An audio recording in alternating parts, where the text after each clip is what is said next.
Can you all hear me? I'm trying on I can hear you. perfect. Okay. I just wanted to make sure I got a mic so I don't cut in and out now. So I wanted to make sure it worked. Yeah, you sound great. Great.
Sarah, our captioner, is here. Perfect. Thank you.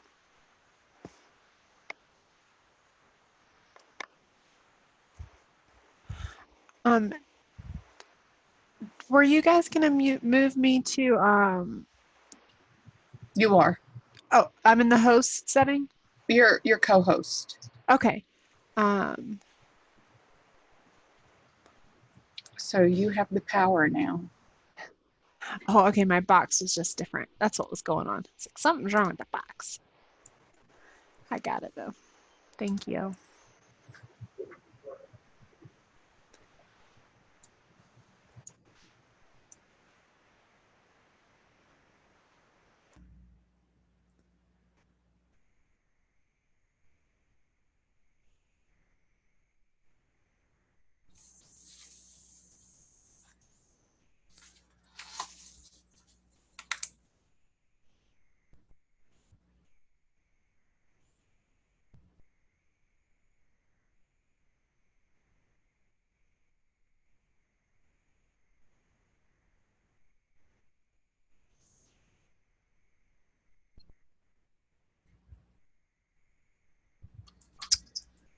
Sarah, do you want me to save the chat? You can. Last time I just copied and pasted it into a document at the end of the call. So. Okay. If I save it, it just sends me a report. Oh, yeah. So it saves you a step. Yeah, great. Thank you.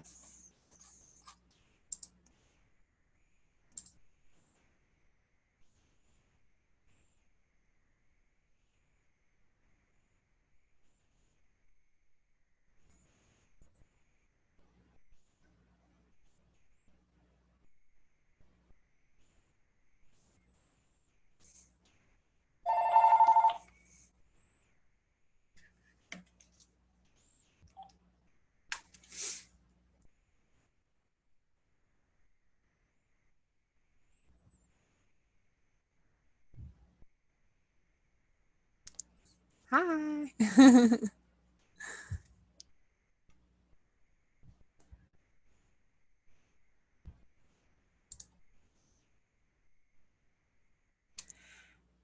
And for everybody that's on right now, I'll put it up there again. But if you want to follow that link and just send me your information, that way I can directly contact you and send you reminders or questions about the call and things like that. That would help me get your contact information right. Sometimes I mess it up. So while everybody's hanging out. This is Sharon.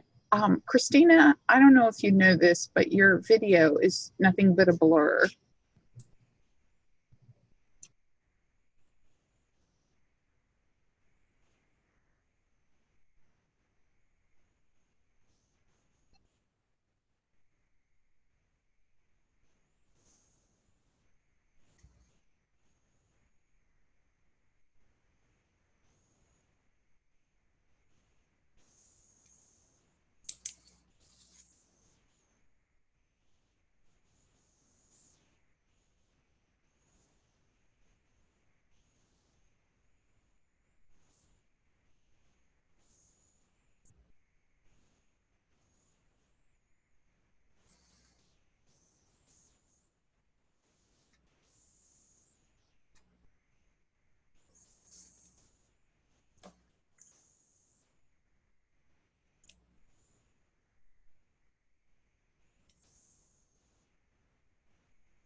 Oh, thanks, Kelly. Perfect.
Hey, everybody. As you're jumping on, I've entered that into the chat box once, but if you'll look at the chat box, I entered a survey gizmo link that will just help us collect some information from everybody.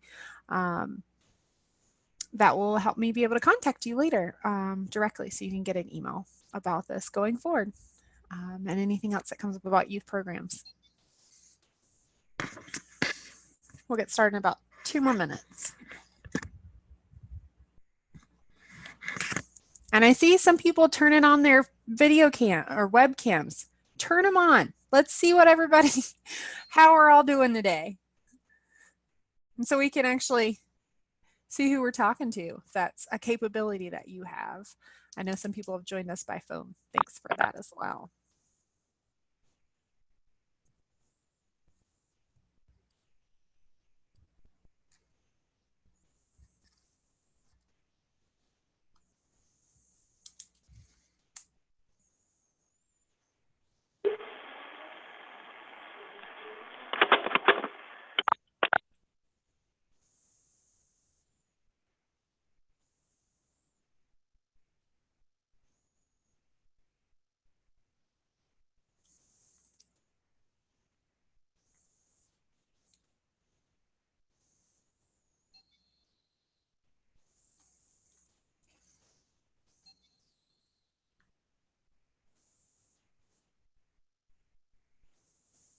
Hey, Patrick.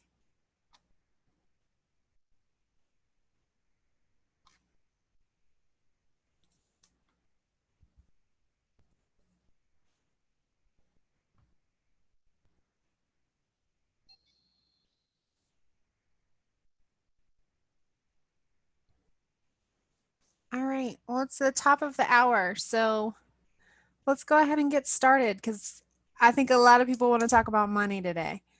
We're going to hear some chimes as people are coming in, but we welcome everybody, and if you miss something, just let me know.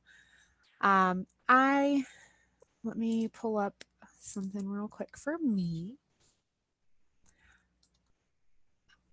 So good afternoon, everyone, and welcome. I'm Sierra Royster, in case you haven't been on before. I am the Youth Programs Coordinator from April, which is the Associations of Programs for Rural Independent Living. This call is a collaboration from the SILNet, and that is a group of the Independent Living Research Utilization. You've heard them called ILRU, I'm sure, in partnership with April, us, and then the National Council on Independent Living, and then Utah State University for Persons with Disabilities. So this is a big collaboration to work with all of the youth coordinators and staff across the country. So thanks for joining us today. Wanted to mention a few things before we get started. So first, when you scroll towards, if you're online, if you scroll to the bottom of the screen, you'll see a menu bar that pops up on your computer, and that shows your microphone. To the left-hand side, it will show your microphone and your video camera, and if you click on either one of those, that can mute and unmute your mic, and that can also turn on your video camera. So please feel free to turn on that webcam whenever you're wanting to speak or anything, or if you just want to hang out by webcam, that's fine too. And then you can mute and unmute that way as well to join into the conversation. There is also a chat box that you can pull up down there as well. If you'd like to communicate that way, that's an option as well. And that could be a great way if you want to drop in your contact information. That way I can email out. I'm emailing out directly to anybody that's been on the call before that I have their contact information. So as a reminder, and then a little bit more information about what each call is going to hold. So definitely share that information as well. And then there is closed captioning for today's session. You can view the captioning by selecting at the same bottom of the screen again on that menu bar that pops up, a CC tab. And what that's going to do is give you an option of a bigger box that will show you the captioning. So by clicking the arrow in the top right hand corner, you can prefer larger font and be able to change the font or contrast as you would like. If you would like to have a bigger option of cart, there is a stream text link that I can drop in the chat as well, so you can follow there. Let me get that for you. There you go. So that's the stream text link if anybody would prefer to just view it at a different screen and have a full screen. That's available for you as well. So for those on the phone today, we ask that you press *9 on your keypad to raise your hand to join the conversation, and then to unmute yourself to speak. We can do that on our end. And then we ask that you keep your phones on mute when not speaking, so that way it keeps some of the background noise down. How you do that is pressing *6 if you're not sure. For somehow you got unmuted or whatever, you can press *6 to mute yourself back. So all of that stuff is out of the way now. So I thank everybody for joining us. I see Dagger is on. He's talking about, hello, let's talk about money and youth. That's right. So thanks everybody for joining us. We are going to be talking about funding today. So let me actually, I'm going to share my screen.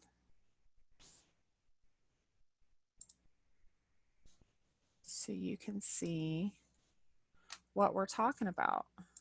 Oh, that's not right. There we go. Let's try this again.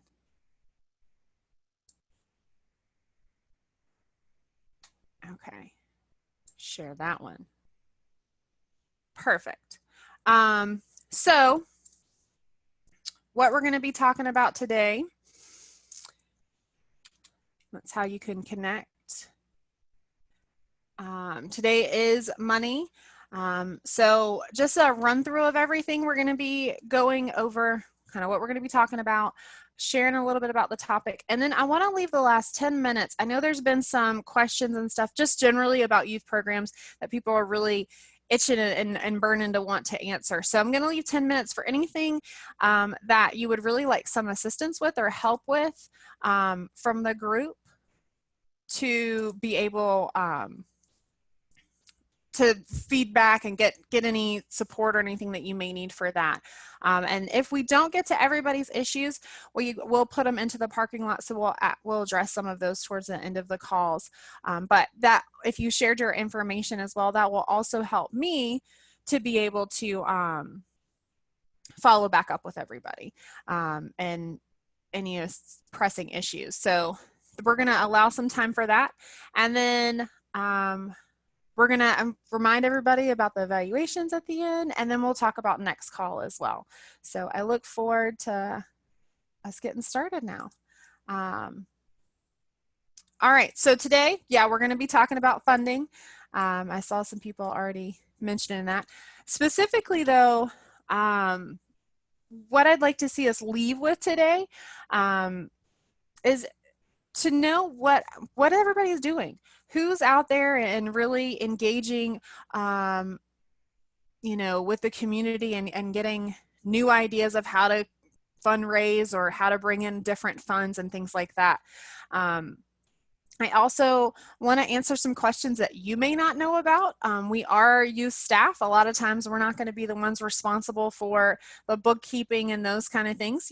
Different centers are different. So we may have some people in here that do some of that as well, but it may be new for some people. So if you have questions on how that works, what that looks like, we'll pose those to the group and see what that looks like as well.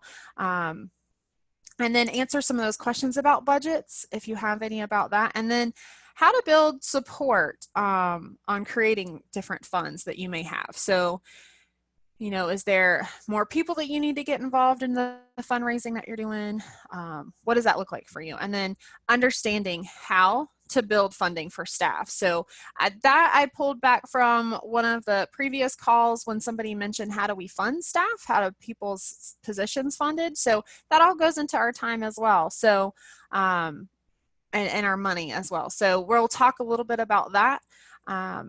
So what I want to do is I would like to open it up now for anybody that, I'm going to stop sharing so we can all see each other, but anybody that has any interest or things that they've been doing of how they've been fundraising is where I want to start today. So what is everybody's experience with that? And remember to press *9 if you want to raise your hand. If you are on the phone, and then the mute and unmute button is on the computer screen at the bottom. So I'll open it up. What's everybody doing to bring in some funds?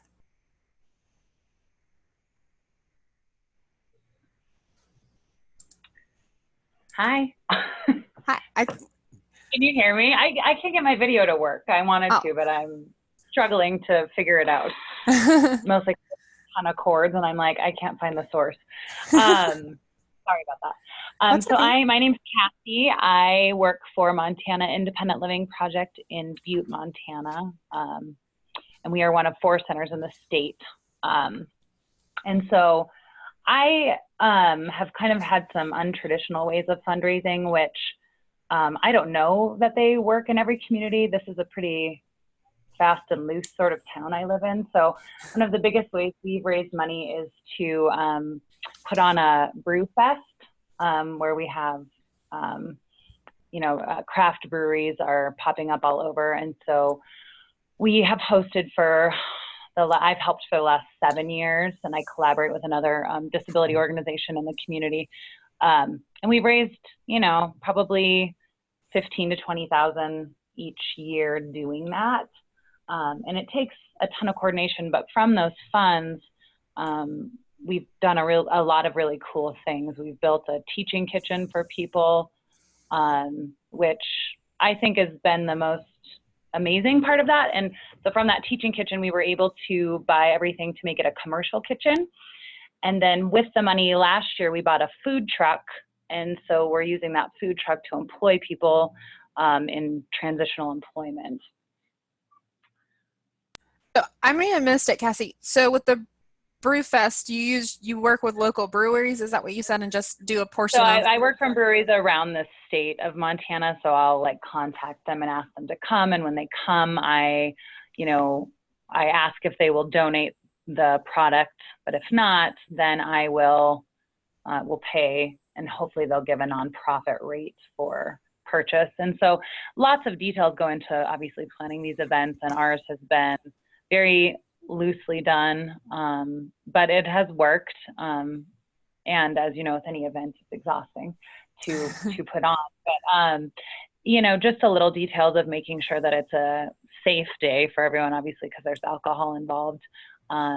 Getting insurance and just all the details that entails. But a lot of times people are more than happy to come to an event that allows them to drink, but also to, just, it feels like a big community party more than anything. And we don't encourage people to get drunk there. So it's, it's pretty mellow, but we probably this town is 34,000 that I live in. And so we probably get 1,200 people that come to the event from around the area. So every year it gets a little bigger, but we've kind of kept it manageable for us. Cool. I think that's one of the coolest ideas. I'm a fan of that idea. Does anybody else use businesses in the community to hold fundraisers through? And while everybody's thinking on that, there was a comment. How do you raise the funds for the event? Is it solely from ticket sales, or are there donations from sponsors as well? For Cassie, I think.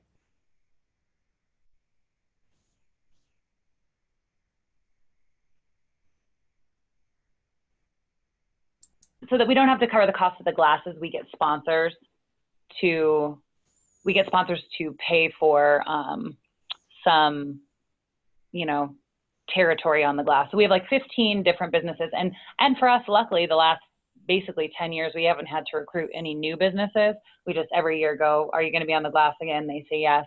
They give us, $300 for that. That covers the cost of the glass and a little bit more. And then everyone that comes to the event buys that glass. So I think our ticket price is like $18 to get into the event pre-sale. And so it's a regular pint glass. You would get 4 tasting tickets, which is not 4 pints of beer. It is 4 thirds of a glass. So you basically get a pint and a quarter of a glass of 4 tastes. And then every additional ticket is $1.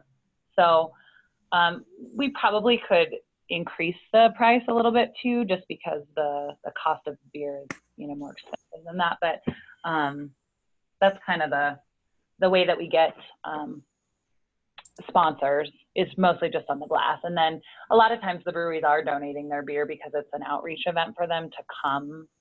And so could we do better? Yeah, for sure. And I feel bad because we have every year done this event and almost never write down what we do and what needs to happen. So to share that information is not great. I will try to do that because it's the kind of thing that we've just done it so much now, we just inherently are doing it. But if we tried to pass it off to someone else, it would probably be a nightmare for them.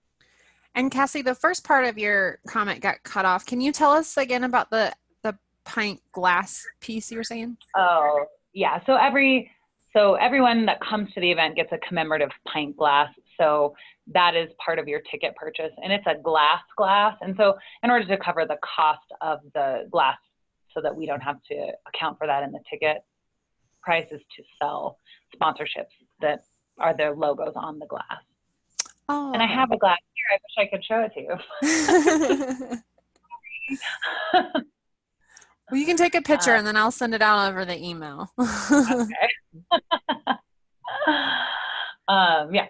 So, I mean, that has been kind of the primary fundraiser that I've been working on. So, I mean, I'm excited to hear what other people are doing, because I definitely think I could be doing better. Yeah. I see that there's a couple of people unmuted. Did y'all want to jump into the conversation? I think the whole person, and then Brenda Martin.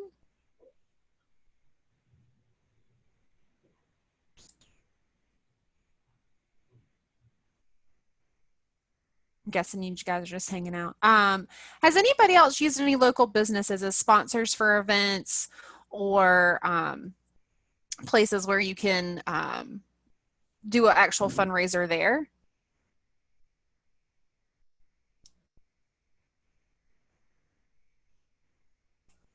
Okay. I'm going to guess that silence means no, unless you don't know how to unmute. And that button's at the bottom of your screen if you're online, and it is *9 if you want to raise your hand if you're on the phone. What are some, let's ask this, what are some barriers that people are having with fundraising and being creative with it?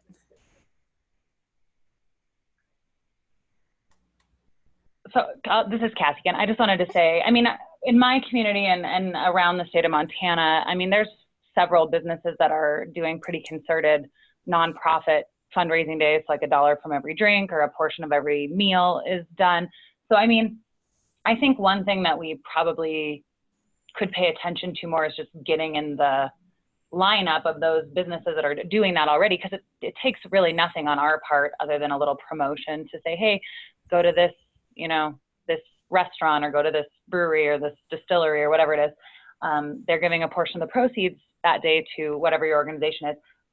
You can do those all the time, really. I mean, they are happening frequently. I think sometimes we just get so in the routine of what we're doing that we forget to be like, oh yeah, this is another option for even a little bit of money. So I could be way better at it too, but I notice it happening a lot. So I think it's definitely good local business partnerships are out there. Yeah, and I'd say even a lot of the corporations, the local businesses usually are wanting to always partner, but the corporations often have a lot of money that they have to give away a certain portion of it, or they're willing to at least. So any of the Walden food groups, they are really big onto it. And then I don't know what everybody else has, but like Ruby Tuesdays is pretty national. Chick-fil-A has done it before. There's a lot of fast food restaurants that will do it. And then those local places as well, and just creating those community connections. So I want to open it back up for what are the barriers that people have been facing when it comes to finding those funds? Or anything else y'all want to share about funding? I'm just kind of running through some brain ideas here of anything you may have. Patrick, can you share a little bit? I know that you had talked a while ago about your program that you have done. How have y'all been able to fund that? I can unmute you. There you go. Now you're unmuted. Hi, Sarah. Can you hear me? Yeah, we can hear you. Yeah. Our funding usually, like in general, comes from the federal government. However, like for our program, I'm not sure. I mean, I would have to like double check into that. But that we have done like any type of fundraisers before, we haven't.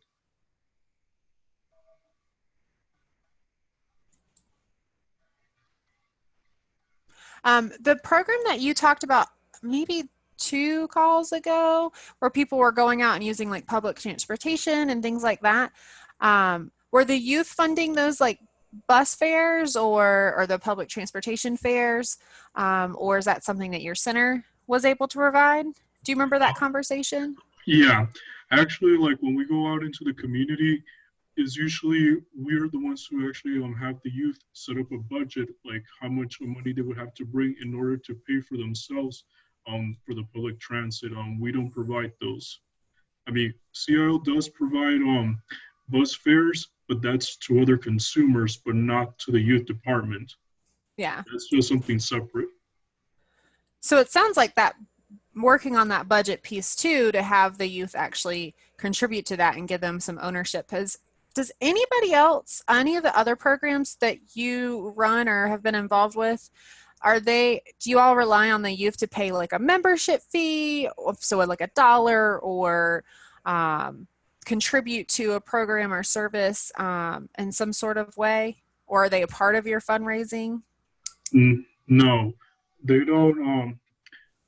We don't like have any membership fees for that. Like, for example, like when we have like, let's say a birthday party going on, or anything like going on that is an in-house activity, we usually do we usually have have a budget, like let's say of $60 most of the time, I would say, that we spend on. However, if like for any reason we need, like, we may be short, then we may ask our youth to contribute, at least, like, let's say bringing in the sodas, the chips, or not always, but that sometimes has been our case. Okay. Yeah. Has anybody else on the call found ways to get those things donated? Those are, a lot of times we say they're in-kind donations, but at the end of the day, they're helping fund a lot of what you're doing. So where are people finding their in-kind donations? Those sodas, those, if it's one meal or snacks or something at your group. We know that the federal dollars can't go to that. So is anybody else, how else are you getting that food and drink in there? Does anybody have experience with that? With the Blue Water Center here in Michigan. Hey. One thing that we do is we do have a staff that was going through a yoga training. Part of her training was to offer services to so many people for, she didn't have to charge anything. So we opened that up to staff and consumers. And what we looked to do was offer donations to come, bring, cans of soup. We offer a cooking class. So if anyone could bring anything that's usable at the cooking class, was just one way we were looking to get some donations. Oh, that's awesome. I like that idea. And then it looks like in our chat, Cromine, our local Walmarts have been great with supplying beverages. So has anybody else worked with Walmarts before? Because they can kind of be a gold mine if you work it properly. I see you shaking your head. Can you share a little bit about how you've done that? Do I need to?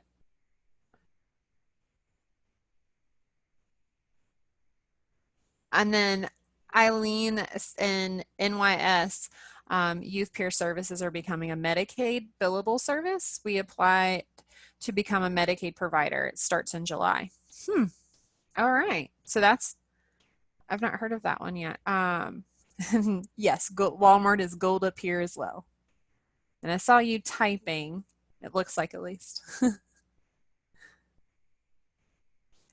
Anybody else worked with Walmart while she's typing? Oh, yep. So this is that Kelly. Thanks. That way you don't have to call you Cromine.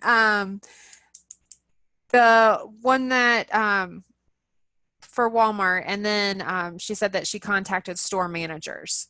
So a lot of times you can go to individual stores for Walmart and apply or ask for a donation at an individual store for things, or a gift card, or you can also do a larger grant.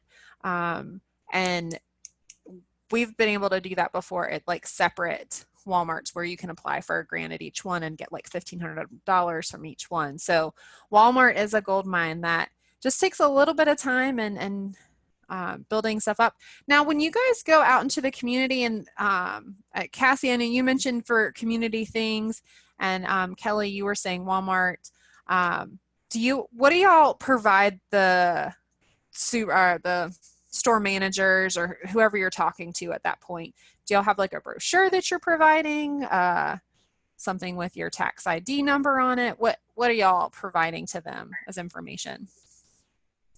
Oh, sorry, my video is not working. I think that I love that idea. I think that's the best way to do it, is to create something that would really showcase.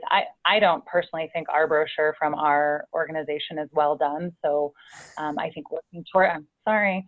I like the my honesty. I know my husband's a graphic designer, and when they gave it out, I was like, nope. But anyway, I think just being a lot of times they want the tax ID number, which is fair. But being a small business owner myself, additionally, I'm learning a lot more about how people can give stuff without actually even needing that. So sometimes, even though you find that might be a barrier, you should just approach businesses anyway and ask them. A lot of times he can't, my husband, we own a small business, he can't even use tax ID numbers for the majority of things he's giving away. There's just no way to document that in the way that he's doing that. So I think that giving something that really paints the picture of what you're accomplishing in your community is a beautiful idea. So I love you bringing that up. Thanks.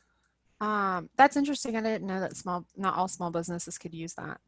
And it depends on what you're giving. Like if you're giving money, then it makes sense. But if you're giving a product, like he can't really account for the product he gives away. So we'll give away shirts and hats to people who are fundraising for other things.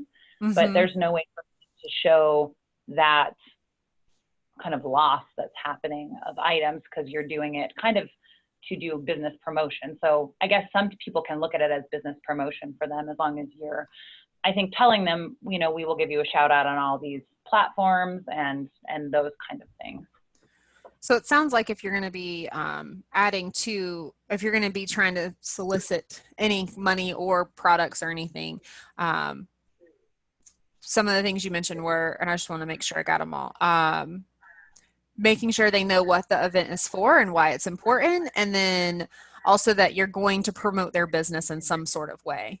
Yeah, I think if it's not a tax ID sort of, Walmart, yes, is, I think, great in every community and sometimes the only resource. I mean, I live in a community that Walmart is really the only major store that we have. And so, obviously that tax ID exchange and that application, we have a couple other corporations that are based out of here that you can write grants to.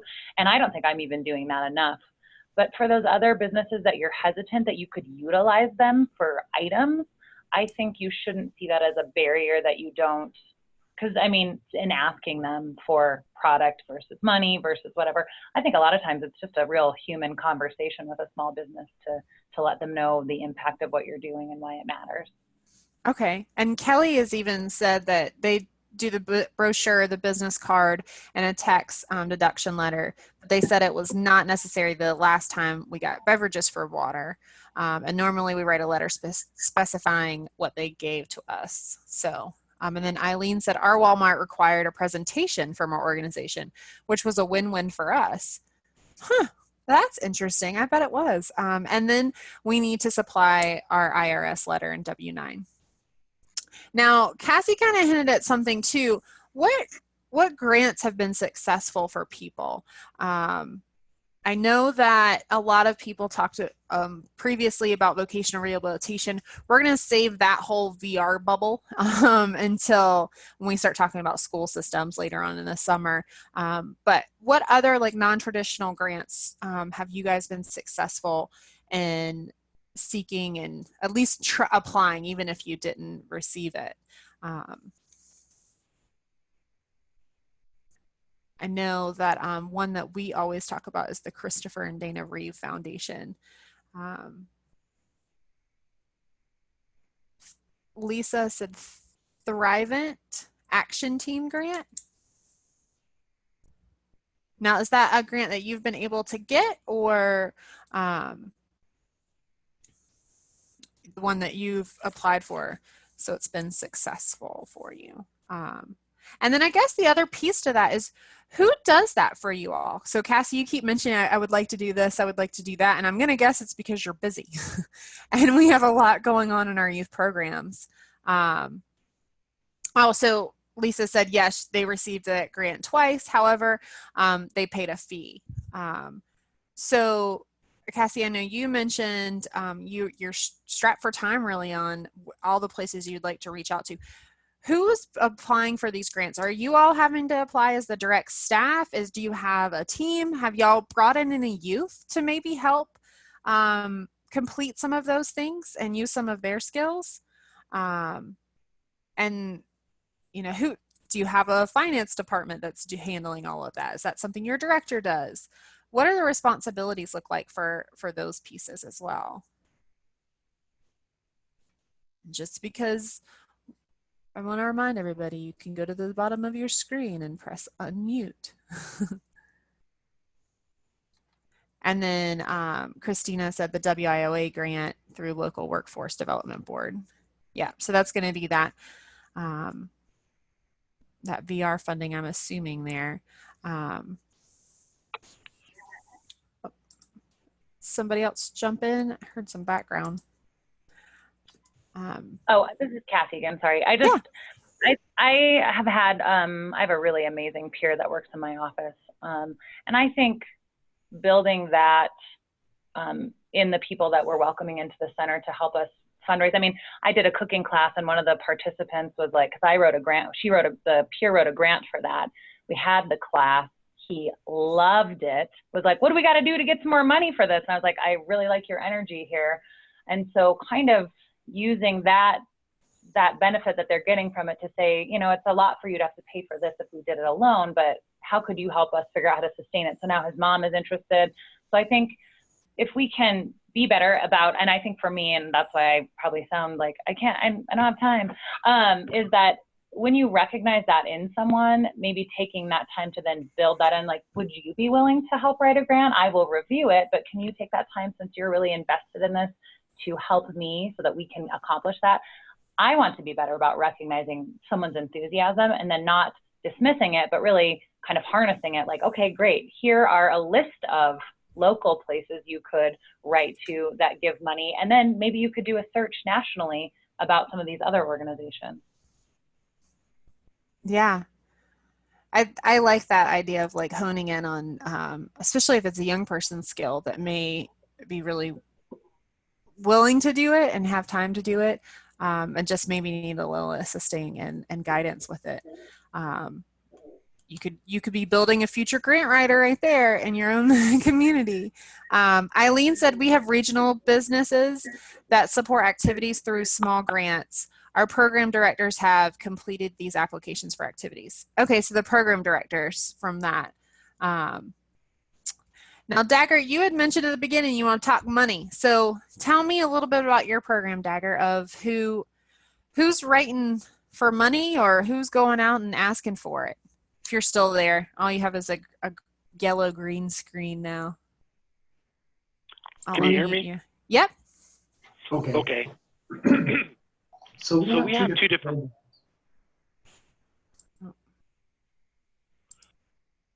Okay, now try it, Dagger.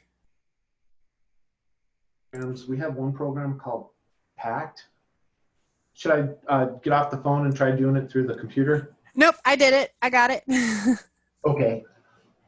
And so we have, our PACT program is set up more for like independent living skills, where our other program, Yeti, is set up to do businesses and have people come in and talk to the youth about money and talk to them about different programs. And so I agree with you. We do the DVR route. We've gone the WIO route. We've also asked funders, and what we've done is written up a letter, and basically it says what our program's about. We bring in a brochure, we bring in a business card, the I-9, everything that people have talked about. And what we try to do is once a year plan something called Youthville. And so last year we had 17 vendors come in, and the night before we had the parents come in and talk about what they need to do as far as like SSI, SSDI goes, as far as disability benefits. But then afterwards, the next day is when we have the youth come in. And so we ask everyone that comes as a vendor to bring a gift, and that way it feels like, you know, the youth get something out of it other than just a free meal. We do a bingo card too, so they have to go and talk to the different people, but it's all youth related. And so what we try to do is like leave your stuff at the door, and when you come in, it's about the youth, it's not about the programs and what we can do to support the youth. And so we had Easter Seals come in, we've had Special Olympics come in, we had mobility, where people go, adaptability type stuff. And we've had different programs come in, and then the youth can come in, and it's kind of like a resource fair for them. And then with our programs on Thursday, we'll have employers come in and talk about the different aspects of work, but also it's building a relationship. And that's one thing that I think everybody's talking about today is how do you build those relationships up? So I want to make sure I captured what you were saying. So it sounded like you really talked about two different programs. The first part got cut off, PACT and Yeti. Is that correct? PACT is Positive Access Through Community Transitions, and Yeti stands for Youth Employment Transitional Impact. And then with our Yeti program, we tried to get them more involved with more state-run programs. I'm the coordinator for Youth Leadership Forum in Colorado this year. And so a lot of our youth are getting geared up for that. And so we try to say, hey, you know, if you want to bring some extra money along or do some things like that, here's some things that you can do. So how are those programs funded by the same? I know you said that you've worked with different people of the WIOA and the DD Council, I think it sounded like. Are those, how are you able to get, do you pay the vendors or is just volunteer time? Or are you just using like exchanging of information, kind of promotional stuff? Is that, how are you funding all of that? So a lot of times when we bring it up to them, we want them to be excited about youth. And so when we have employers come in, it's mostly directed towards, can the youth work for them? Can the youth do things for them? So later on down the road, we can have those ties and say, hey, we know who you are. We know that you've supported our programs. A lot of other places that have come in and have done their work have been volunteer. So like with Youthville, when the people came in, we said, hey, we'll feed you lunch. And then we went to Sam's Club, like you said earlier, and we got all the food for donations. And then for the youth, what was good about that is, like I said, we had a bingo card and they had to go to all the different vendors to get their bingo card filled up. And then they got like a candy bar at the end or something special like that. But we've done multiple things. And I think that everybody that's been on the call today is pretty much doing the same thing that we're doing. And a lot of it just goes back to relationships, and you got to know your logistics and you got to know your demographics and who's in the area that's willing to help out with things like that. Yeah. And one thing that you did know, and it's related to Walmart, is that Sam's Club and some of those big box stores. The Costco, there's a BJ's, there's a Sam's Club. Has anybody, Dagger, I know you said you have been able to use them. Has anybody else had experience with any of those bigger box stores and that process? Thank you, Dagger. I did have one more question for you. With the Youth Build, is that the organization Youth Build USA that you're partnering with, or is that a different program? So basically what's happening is we have a lot of people come in to send our parents going, I don't know what to do with my child because they're aging out of the system. And so we explain to them why it's important to have the IEPs and why it's important to have things set up. So then the next day was actually Youthville. And last year we reached out to 17 different vendors. We reached out to the school district and we're saying, hey, we want to put on this event, but we would like the youth to come through here. And then we've talked to different places, like not everybody's in school. So we went to go to the local colleges. We went to the workforce center. We asked a lot of different people to pitch in and help out with this. And so instead of having it under like the workforce center building or having it over at, you know, a particular agency, what we said is it's going to be at TFI. We have this big area that we would love to have people come in and then share their experiences of what they're doing to relate to youth. So Special Olympics came in, Easter Seals came in, we had mobility people come in. And so like, again, it's just going back to relationships and understanding who's in your area and who's willing to help out with those kinds of things. But I've taken letters into Coca-Cola. I've been able to get money for different programs and different avenues that way. If you think of major vendors like Walmart, the big stores, Burger King, McDonald's, Pepsi, Coke, all those types of places usually has some form or some kind of thing that you can fill out, and they're really good about giving stuff like that to pass out for things and events that happen. Awesome. What fundraisers? So Youthville, thank you, Dagger. I had Youth Build in my mind, which is another organization, a great organization to partner with, that also could probably open you up for opportunities, because whenever you're partnering with another organization that's not necessarily disability specific but has another focus as well, grants like that. So that's, check out all of those different groups in your community as well. So Youthville, thank you, Dagger. I want to circle back around real quick to, because you were talking about if anybody has any of those stores or anything like that to add to what you're already doing. I see, I'm going to put you on the spot. Sharon, I'm not sure how to say it, Bentley. I think you're from Charlotte. Can you share a bit about what Charlotte does for their fundraiser every year? Y'all have an awesome fundraiser. I'm going to unmute you. Oh, you got it. Perfect. Can y'all share what you do for your fundraiser for your center every year? Okay. Well, I'm fairly new to the center. I've been here since August. And I know that they have Cyclemania that they do every year. And we just actually recently did a fundraiser. It wasn't Cyclemania, but it was a motorcycle show, and we actually raffled off a helmet at the motorcycle show, and we also were given half of the proceeds from all of the alcohol that was sold at the event. Oh, wow. Awesome. Thank you. Yeah, I know you. Can you tell us, so is the Cyclemania the motorcycles? That was the same one? Is that what you were saying? No, Cyclemania is the fundraiser that they used to do, but I think last year the proceeds weren't that good, and so they stopped doing that one, and so they did the motorcycle show this year, and that one was pretty good. That was pretty good success. All right, thank you. Yeah, you guys have always done some awesome. Yes. And like I said, I'm fairly new to the agency, so I'm still learning, and that's why I'm kind of laying back and kind of listening and taking everything in today. You're fine. You're fine. I think everybody just came today to take some notes and take some places to really go out and find help to get some stuff funded. Thank you for sharing that. And Dagger just dropped in the whole entire, I guess, everything that's covered within his programs. Is that right, Dagger?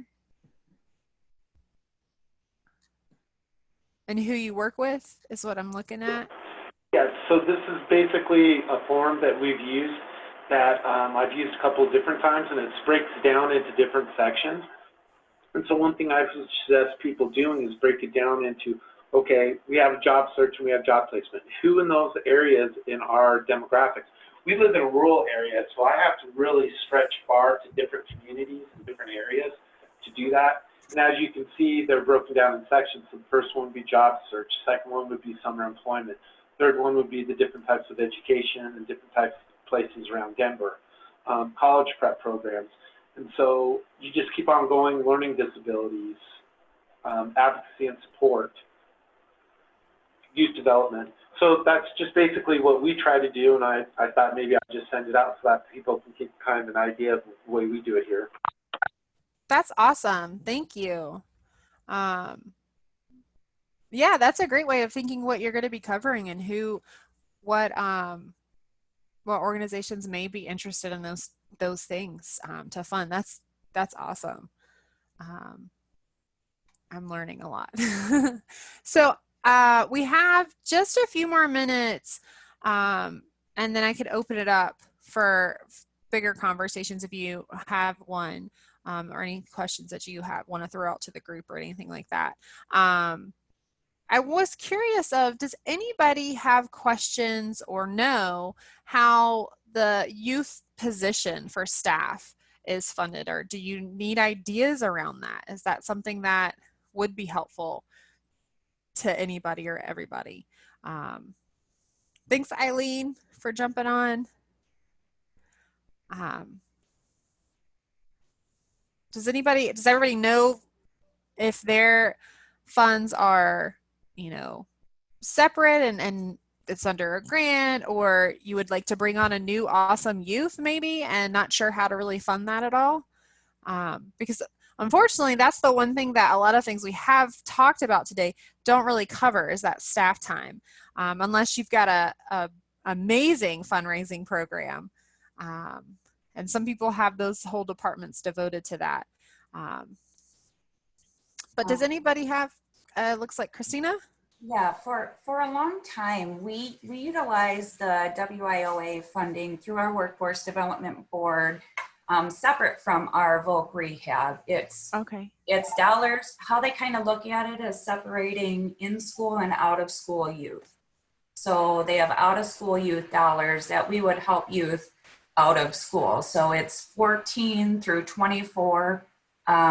You can assist any youth as long as they're not enrolled in public school. So our VR dollars we'll use more for our in-school services, and our WIOA dollars we'll use more for our out-of-school services that funds our staff in those programming. It funds tons of activities. It can fund employment and work experience for the youth through the program. It's really, really a great resource if you're able to tap into it. Most of the funding does go to public schools, but we've been lucky enough to tap into that for 13 years.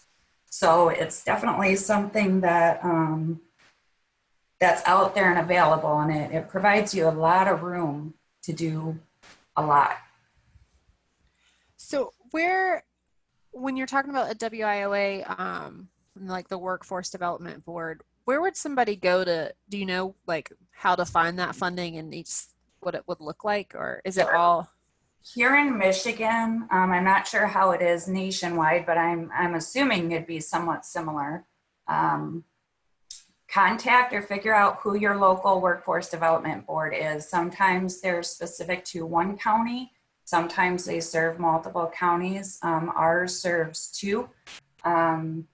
So what they do is when they're opening up the funding for it, they release an RFP, a request for proposal, and you just get your hands on that, stay within the deadlines, and they're very, very open to helping you if you're new to it, constructing it, answering really any questions, completing a budget for it.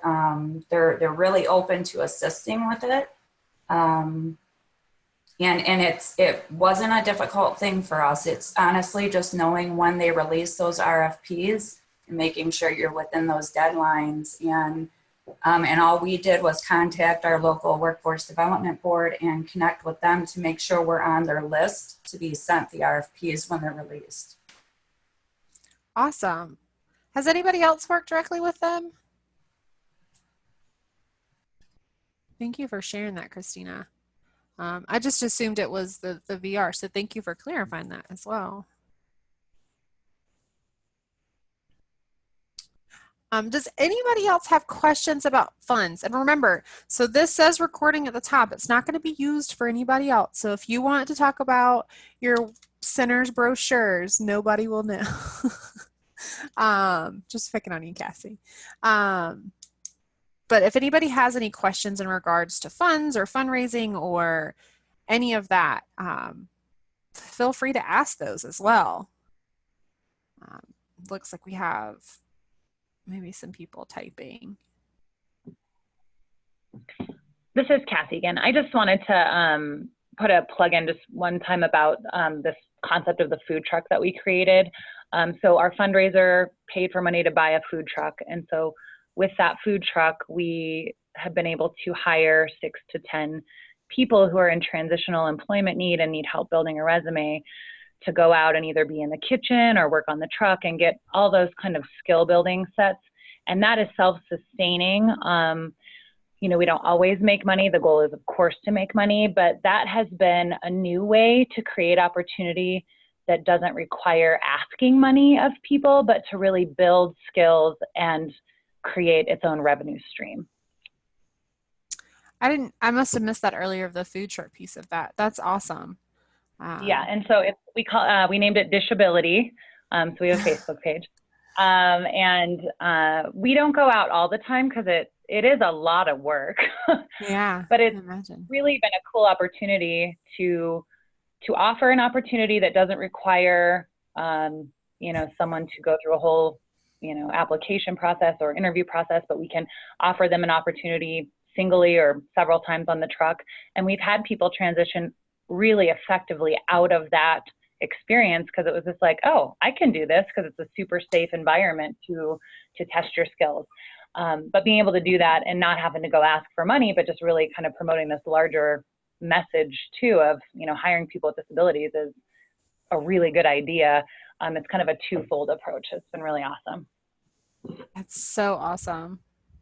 Dishability. That Montana has some of the best names for things. I love it.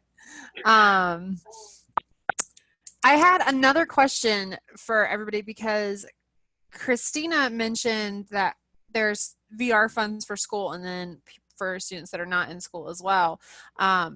Is anybody else going into the schools and using different funds that aren't VR, but that are funds that we haven't chatted about today? It's down to like, how are you bringing candy and duct tape and things like that?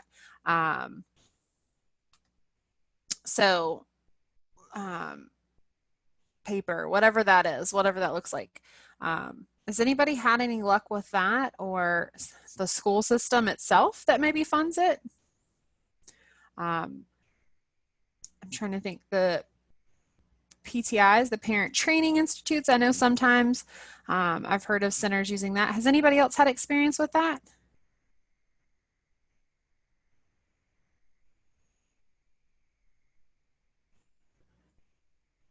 I'm trying to see. I'm not sure if anybody else has a school program on here.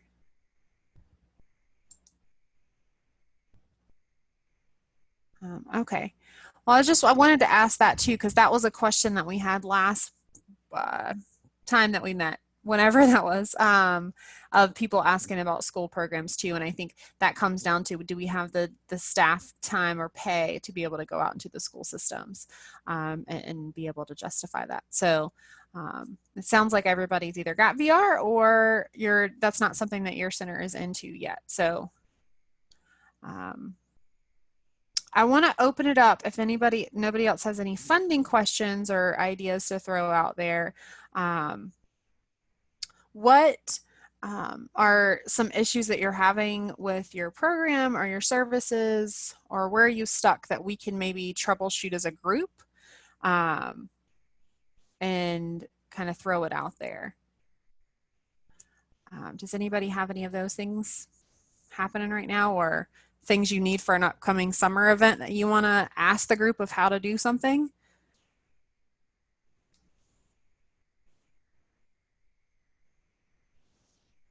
You guys are super quiet today.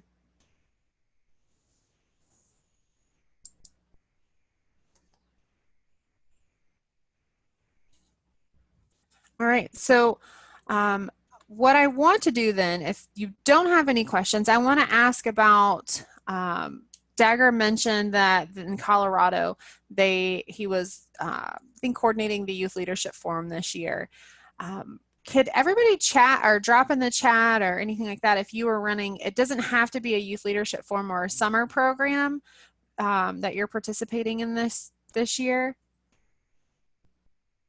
And Kelly said at Link needs to tap into VR funding. So any recommendations for the VR piece? It sounds like Christina's center is pretty successful with that. Who else has VR? And then Kay Garcia says, we go to one class a week to do outreach at one of our local somethings. And then Alaska will have their first youth, I'm guessing youth leadership forum is what you're talking about this year. Oh, okay. So Kay Garcia said, we go to one class a week to do outreach at one of our local high schools. So, Kay Garcia, how is that funded to be able to go out into the school system? Is that VR? And then EOY summer program at Disability Link from T. Quigley. So what's EOY stand for?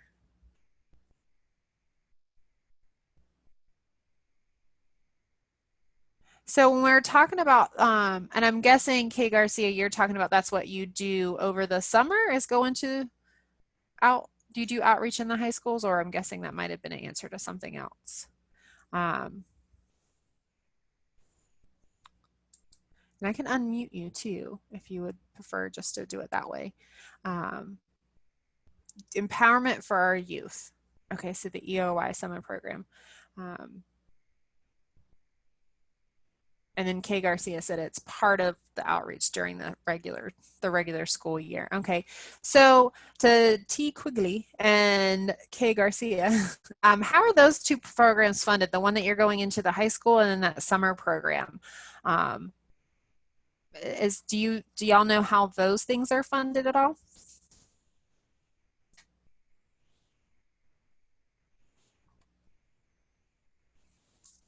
And while they're dropping that information in there.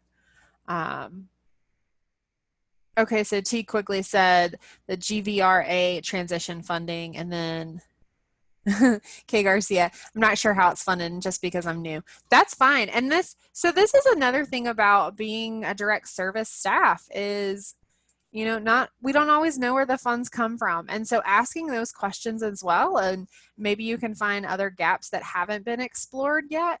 I think that helps open up that conversation of where's our money coming from? Have we tried these ideas that, this fundraiser? Have we gone to these local businesses to add in, or can I do that? Or just, can I bring the youth in and can we do that as a group or something like that? Sometimes that helps those conversations too. So I hope, if anything, it got some ideas flowing today of different places to reach out to, and maybe just ways to talk to program directors or executive directors or your bookkeepers or whatever that looks like in your center to get that going, for whether it's for the summer programs or whether it's for your all year programs. I do want to just remind everybody, because we're coming to the top of the hour, we do meet again May 21st. So then we're going to be talking about youth voice and program development and growth. So for those individuals that want to bring in some of those young people into that process, I know Cassie had mentioned having some of those young people that are interested in how can we get money for this or do this. How do you get them involved in those decision-making pieces and some of the movement that happens in the programs? We're also going to be talking about, what do your programs look like? How many youth have said, yeah, these are things that I like? Or is it something that you've kind of moved into that you don't know if this youth actually like it or not, or engaging in the programs or not? So I'm going to drop in really quick just the evaluation link. And what I want to do as we kind of go out today is share my screen one more time for today. So you'll see right now oh, no, I dropped it in the wrong place. There we go.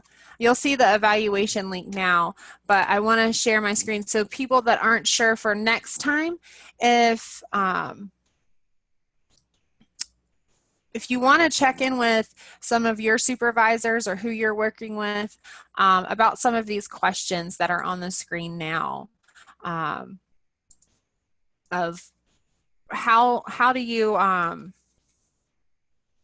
how do you get youth involved with your program development and what you're doing? So maybe figure out some of the answers to these questions, and then when we come back next time, we can chat about some of those ways that you're doing that and getting youth into your planning process and your services. So not that we're just serving consumers, but they're part of our development as well. We are consumer controlled, and that means youth are consumers, and are they in control of how the programs and services are run? Is it something that's needed in the community? And then also just looking at the whole community, not just the disability community, but where are the gaps? And we can talk about that a little bit more as well. So if you want to just chat, put some of these out there, I'll leave that up. And then I'll also, if you've sent me your information, so send me your email and I will email you all these questions directly as well. So you can kind of check in with whoever you're working with on how that looks in your center. Thank you all for joining us today. The evaluation link is in the chat box, so feel free to check that out. And then we'll talk to everybody on May 21st. Thank you everybody for joining in. Y'all have a good afternoon.